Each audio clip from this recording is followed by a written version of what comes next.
So I think overall the way the StarCraft industry developed was that we went there too soon.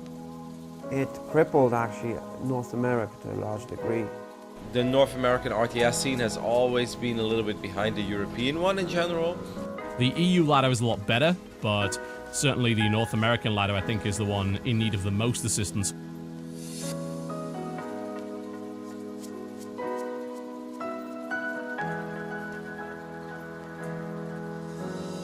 It kind of burnt down. It mostly disappeared because there was a big bubble with North American esports teams kind of supporting their teams really well, and then very suddenly saying, we're not interested anymore, we're going in a different direction. It was draining North America of excuses for North Americans to practice as hard as everyone else, creating an ecosystem where only a real handful were actually full-time and had an excuse, were able to justify putting in the hours.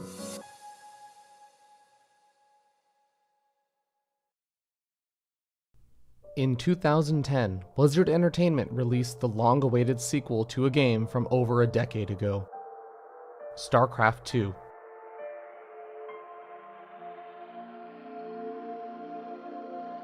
The title was developed with esports in mind, and the competition began immediately. Players around the world began honing their skills at the game, but the country of South Korea continued to dominate the competition as they had with the game's predecessor. Once upon a time in the late 90s, the government of South Korea decided the internet was the future, and the entire city of Seoul became super wired with broadband. There were even government incentive programs to create things like PC cafes. And so an entire generation of kids in the late 90s and early 2000s grew up playing games like StarCraft at PC cafes after school instead of going and playing basketball after school. And the result was this entire esports ecosystem that developed where these people who were just playing for fun after school started to look up and admire the best players in the game.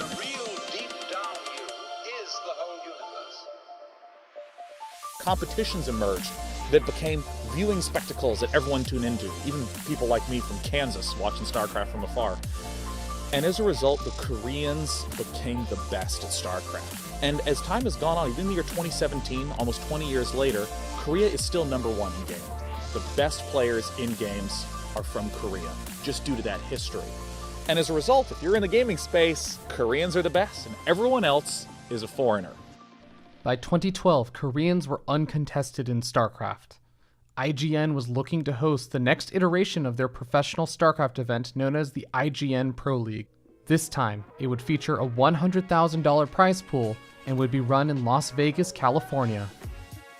With over 40 top-level Koreans in attendance in the open bracket, chances of victory seemed slim for any hopeful foreigners. But, in the most unexpected of places, hope was found in a young girl playing in her first ever live event. It was weird. When we were the first time anyone really saw her, like in the professional scene, was when she competed live at IPL 4, and it was. Everyone's like, "Oh, who's this? I don't know who this is. And why am I like this? Here comes a free win, more or less." Because if you have no idea who someone is, you assume it's a free win. And all you heard was the chatter of, who's this girl who's destroying everybody? Because there's winning, but then there's the way that she was winning, right? Because there's sometimes weak players will take a game off a good pro, or maybe take a series off a good pro, but she was just playing extraordinarily well and winning. And she just destroyed a few pro gamers. I remember the one watching it was the Muslim, and everyone's like, "How is the Muslim losing? Oh my God, what's happening?" And she didn't go super deep in that tournament, but she made such a significant run that afterwards everyone was like, "Who the hell is Scarlett? Who are you, and how are you this good? I don't understand how I don't know about you yet." All right, I'm here with Scarlett. Scarlett. Scarlett. Scarlett. Scarlett. My name is Sasha. My gamer tag is Scarlett, and I'm from Canada.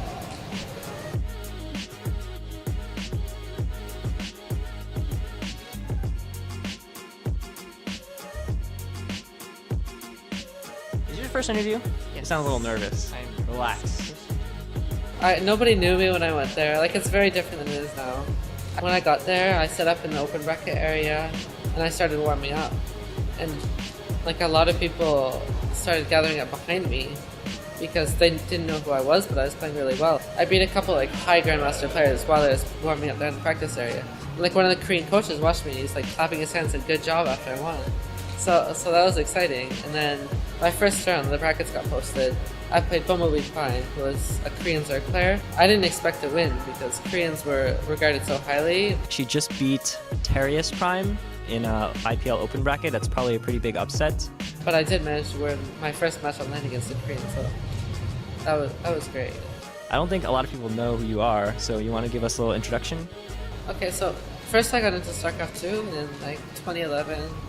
I was like near the end of high school, and I don't know why. I thought I would get into the game, like right when StarCraft 2 came out, but I was doing a lot of like map editing in Warcraft 3, and that's primarily what interested me in StarCraft 2, but the custom map, like the editor for that wasn't like what a lot of people hoped for, so I lost interest in the beta. Dota 1 was dying off and Dota 2 was starting out, so I decided to switch games. My brother watched pro StarCraft 2 tournaments and StarCraft 1 tournaments before that, so I think he got me a little interested in that. And he'd also played StarCraft 2 himself since it came out. I was surprised how quickly I got good, and then I played a few online cups. Scarlett's rise was just insane. She came in and she was already playing at an extremely high level before anyone had ever really heard of her. Incredibly talented gamer. I think there's actually very different perceptions of players who kind of grind their way more slowly to the top versus it just feels like since the onset she's been a top level player. The way she was winning was by being better. There's no other way to put it. She wasn't doing a cute style. She wasn't being tricksy or surprising. She was doing the normal standard stuff 10% better than everyone else. I thought like basically I was the best player outside Korea who wasn't on the team yet. Scarlett had been able to make a name for herself at her first event, but there was still a lot more to prove. Her next opportunity was not far away though. The developers of the game, Blizzard Entertainment, had just announced a new tournament that would eclipse all other tournaments so far. The World Championship Series. They had a WTS for each country back then instead of how it is now where it's all together.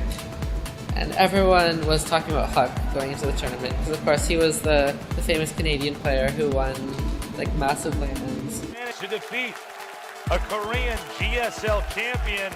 I think a few people mentioned me as like someone to look out for, but I was very confident going in. Each country would have a $15,000 qualifier whose top players would go to a continental finals and then the world finals. Scarlett's journey would begin with the Canadian qualifiers.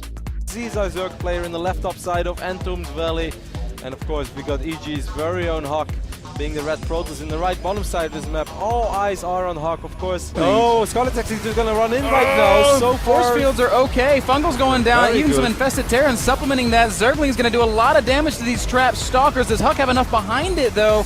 She would do all the things that straight up players are supposed to do, but the way in which she did them, it always seemed like 15% better than everyone else. it's actually starting to look really good for Scarlett. She didn't win the game right there, but she definitely crushed that push. He has no choice but to GG. And Scarlett goes up 1-0 over Huck. And super convincing, man. I don't think it could have been any more convincing than that. Actually, before I played Huck, I accidentally spilled water on my keyboard. So I had to use someone else's keyboard for the rest of the tournament. The game is live, but let's jump into game. Game number 2, Cloud Kingdom. Scarlett here with a beautiful position. I don't think that Huck wants to take this fight. Oh, Scarlett, great focus fire, picks off the sentries, and now it's just pure Stalker. Oh, and a big Fungal going down. Scarlett's got a lot of infestors here, and what a Fungal it was, but the force fields are actually excellent. There's more energy for Fungals and more Lings and more Roaches, and why are there drones in this army? Infested Terrans going down as well. Creep spread provides a lot of really sort of subtle, non-clear benefits. This is incredible creep spread by Scarlett. You see everything that's going on. If you have creep all over the map, anywhere where you have creep, you know your opponent can't possibly be there. So Scarlett would be able to just make really perfect decisions. Yeah. To have it like this with the amount of action that we've seen. He's playing so good. She's playing it great. There's a lot of Zergs who have good creep spread, but the moment Terrans or Protoss players start cleaning it up a little bit, it never comes back. Like I always feel that Scarlett is right there with her queens. Scarlett immediately there to renew the creep. His army supply plummeting, only 15 remaining against the 115 army supply of Scarlett. Scarlett and is so good. GG, congratulations, Scarlett. 2 O's Huck. You use the term clean play. I think that really sums it all up. I would not be able to point out one thing that I really think Scarlett could have done better. I'm like, well, that's the hardest guy. This is gonna be easy, and it was. And GG, well played. Scarlett takes game 1.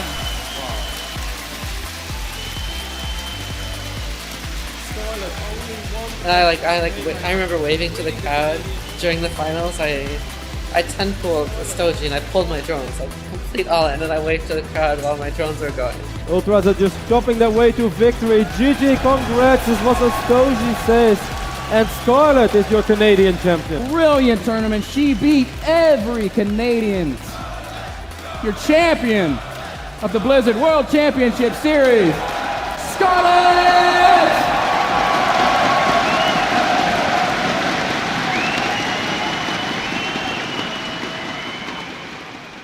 Welcome back once again to the Blizzard World Championship Series North America Final. $24,000 payday.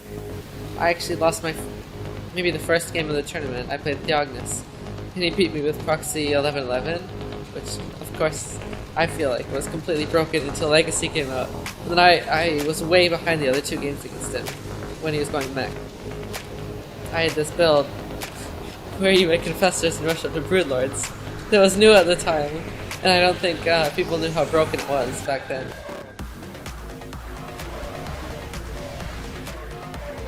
I think Huck was best known North American back then, so the tournament was a complete breeze for me. Just an overwhelming advantage for Scarlett. She's going to clean up this third base, dancing the roaches a little bit. Scarlett looks like it's decided. Kev, your Continental Champion, the best player in North America. There it is, folks. Your WCS North American Champion, Acer Scarlett, pops the collar, shows a smile.